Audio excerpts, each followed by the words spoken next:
Hello, YouTube family, and thank you for joining us today. We're going to take a quick garden tour here in just a moment, but before we do, I just want to thank you all for hanging in there with us as summer has just not allowed us to post as often as we want.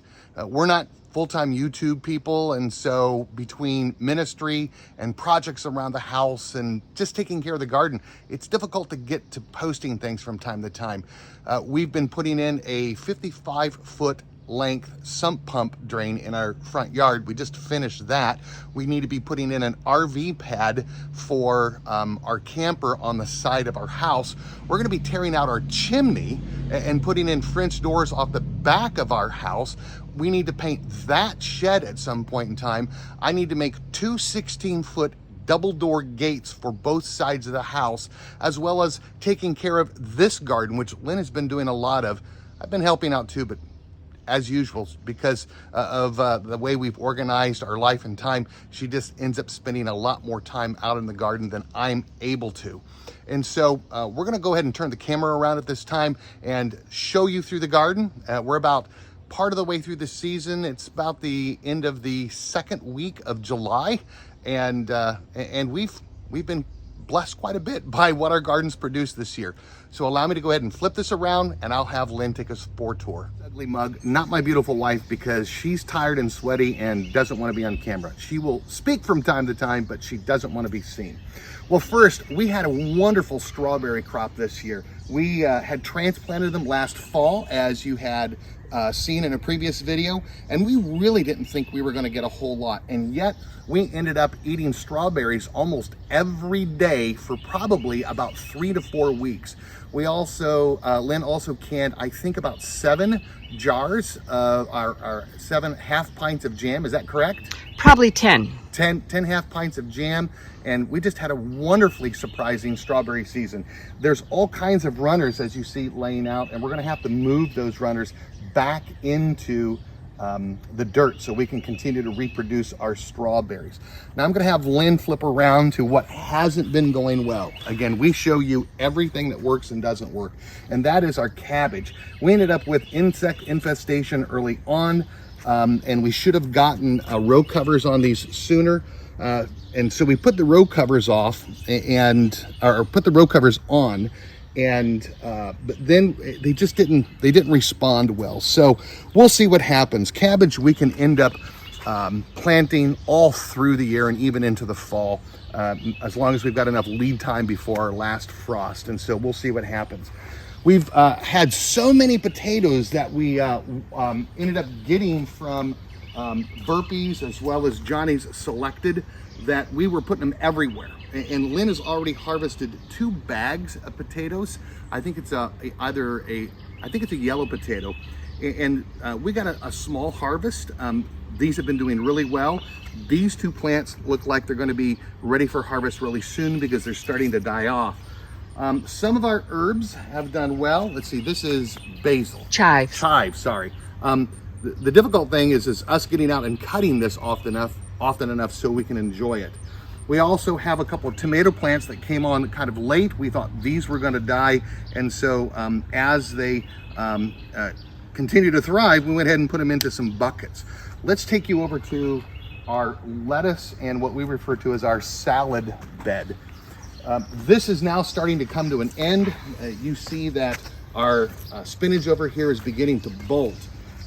This spinach, and I'd have to pull the spinach back so I could see which one it is. Both styles of spinach, the hammerhead and the other one over here, and I'll check that in just a moment, did well. However, we found out that the hammerhead spinach bolted sooner. So Lynn has began to replant some of this now because this is all done. We'll end up putting a shade cloth over this to keep the summer heat off of it. Lynn, if you'll switch places with me, I'll swing around here and I will go and see what kind of, look at all the watermelon and see what kind of, I counted 14 this morning. Wow. This one is a Nabechan, N-A-B-E-C-H-A-N. And we really enjoyed this. But again, this is all bolted now, and so we're gonna have to pull this. Our bunching onions have done well. We had carrots all through here, and it's usually taken us all season to grow carrots. And these carrots have come and gone. They've just been wonderful for us as far as the brand. Now you can also see how we did our rows this year, and it's really helped us in weed control. Let me just say that I do not think we like this. This is all going to come off, and we're going to replace it with the black woven weed fabric, because Careful, because that's spinach coming up right there. Yep. And so this basically has just been hiding the weeds and not necessarily controlling them so much, but the black has. Now, I don't know if Lynn can get in really sharp at some of these watermelon. We've planted a seedless watermelon this year, and as she has said, we have 14 watermelons coming on. So we're really excited about this. Hopefully we won't end up with any end blossom rot or splitting or insects getting after these. I'll have Lynn pan back in just a second. We'll move to our cucumbers. We've decided to go ahead and trellis our cucumbers, our spaghetti squash, as well as a number of other things this year. And we just simply took a bunch of extra PVC we had, put some cheap trellis netting, and then weave this through the trellis. And we love this. We will probably do this every single year. Absolutely love how we've trellised this. How many cucumbers did you pull off today? I didn't count them, but approximately. I can show them at the end. I'll show the bucket that I've got cucumbers in. Alrighty, and they kind of caught her by surprise because they were tucked inside and they were a little hard to see. Here, lift up a cucumber, the bottom. Go to the bottom and lift up the leaves. Oh, look at that.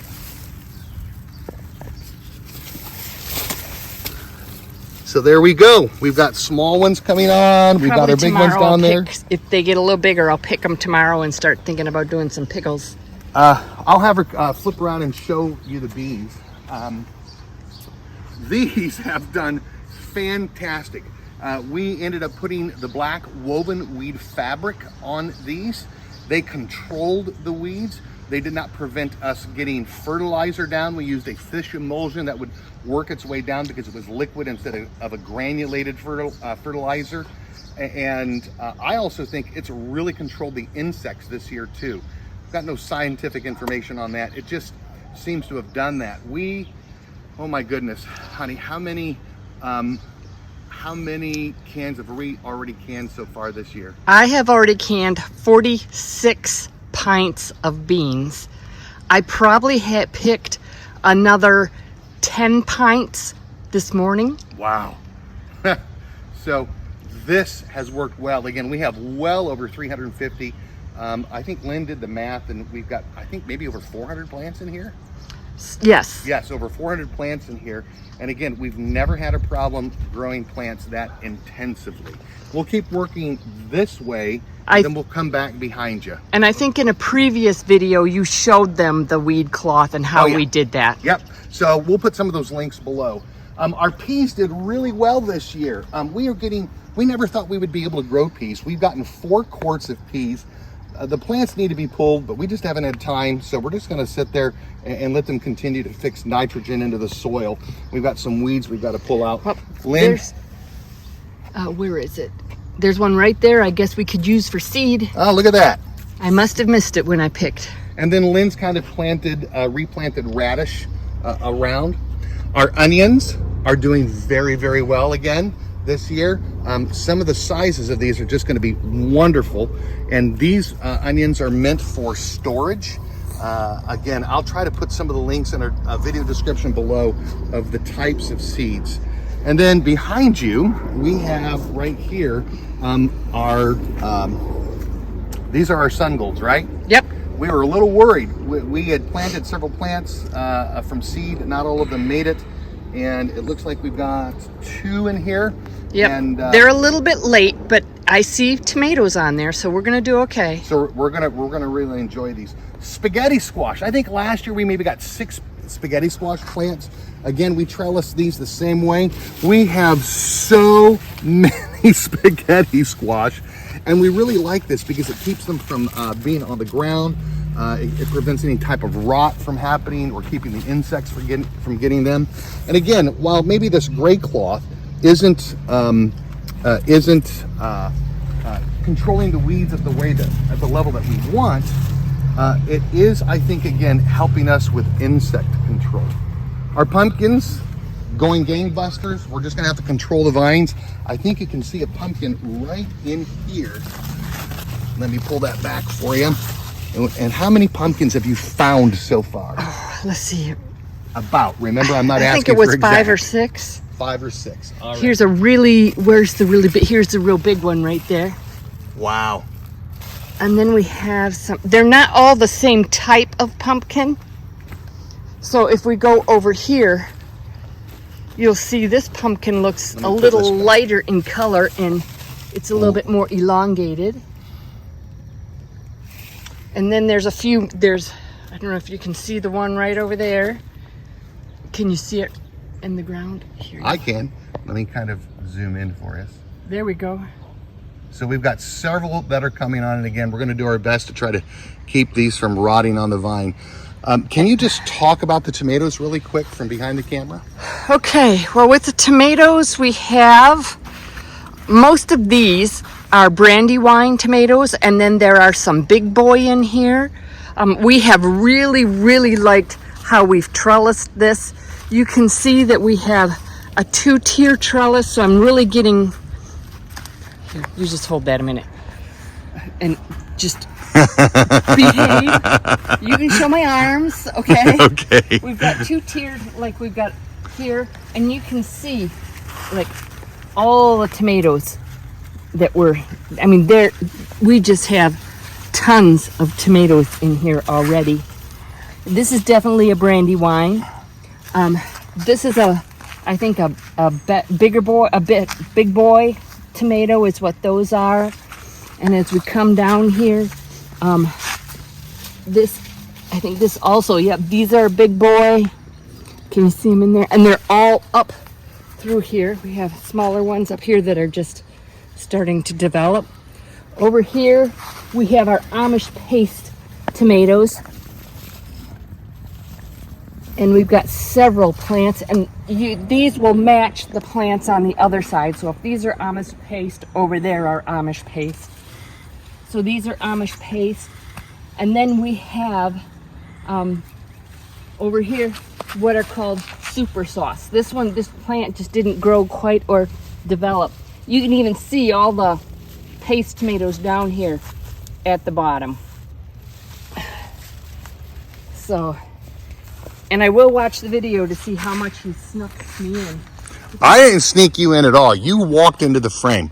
If you walk around this way, especially down here, you can see these super sauce and how prolific and how big they are. So, and again, you've got this is a Brandywine actually. And you can see all the tomatoes. I'm going to be doing a lot of spaghetti sauce, pizza sauce, salsa, rotel, just plain tomato sauce. You want to point to our peppers really quick, and then I'll hand the camera back to you. Okay. These are the peppers. These are banana peppers, and that one I want to pick. I didn't see it was big enough. But we have a lot of banana peppers on here. We grew banana peppers this year because we have almost ran out of all the canned banana peppers. We use them a lot in our cooking. And so if we can a lot this year, we won't grow banana peppers next year. We grow them as we need them, and we rotate our pepper crop through. And you can see we're getting our jalapeno peppers. There's a nice size one here, but I'm not going to pick it yet. And so we've got jalapenos coming on. Here's another area where we've got a lot of our potatoes in. And these, some of them are late season and some of them are early season. These are a later season. These will end up probably getting harvested sometime at the end of August. Now, I'll go ahead and hand this back to Lynn, and I will talk about I'm just going to show them real quick. Oh, okay. Okay, so I have harvested this much. I accidentally picked a small one. These many banana peppers today, and I have twice as much in the fridge. I harvested the zucchini, and these are all the cucumbers, and like I said, I didn't realize they were inside, and some of them got a little bit too big, but they'll make a great cucumber salad. All right, I'll let her put that down, and I'll hand the camera back, and we'll talk about the last set of things we have in our garden this year. All right, so zucchini, I ended up getting Lynn a vegetable spiraler, because some of the new things that we want to try to do with our zucchini is to make noodles out of it and use them in noodle dishes. We've had a number of our friends say that they really enjoy zucchini noodles, so we're going to be doing that, as well as making bread and grilling them and things such as that. I'll go ahead and have Lynn flip around the camera. The reason why... Well, I want to talk about the zucchini plants, if you hold that just a second. Yes. Something I saw on YouTube, and I'm sorry I can't remember the channel I saw it on, but if you look at trellising, not trellising, but tying up your zucchini, this is something new I am trying this year, because I don't want it laying all on the ground. The leaves and the stems seem to rot, so I put a stick in the ground, and I'm tying up the zucchini plants as I pick. Like you can see, I picked zucchini, and I'll tie them up below where the new zucchini are growing. And as it continues to grow, I'll keep tying it up on these stakes here. All right, we'll try to wrap this up because the video is starting to go long. But our garlic is finally... thunder. Yeah, I know. Our garlic is getting ready to harvest. When you have about 5 or 6 of the leaves on each stalk die off, then it's time to pull them out of the ground. The reason why we want to pull these is because the thunder. You want to wait maybe several days if you can, and wait till it dries out a little bit. Don't water them, and then go ahead and pull them out. We had a few extra onions, so we threw them in here. We are finding out that not all of the herbs that we grow do well in containers, and so we're still going to continue to experiment with what works and what doesn't work. The basil is going really well. Lynn, do you maybe want to reach in and maybe pull out a garlic, because you're going to pull it here in just a little bit as we wrap this up. Ooh, we're going to have to get going here. Yep. Maybe. Oh, you're going to have to dig down deep. So look at that. Really nice clove. Looking forward to a really good garlic harvest. All right, I got her to at least be in the closing with me. We're glad that you came along with us today. We're going to be putting out some videos, especially about the tomato trellis, the way that we tied these off. It went so well this year. I'd like to kind of encourage you, if you're looking for a way in which you can get your tomatoes tied up, as well as maybe some of the other trellising systems. Well, again, thank you for joining us today. You have a wonderful day. If you're not yet a subscriber, we would encourage you to hit the subscribe button. If you liked the video, give us a thumbs up. And as always, you have a blessed day.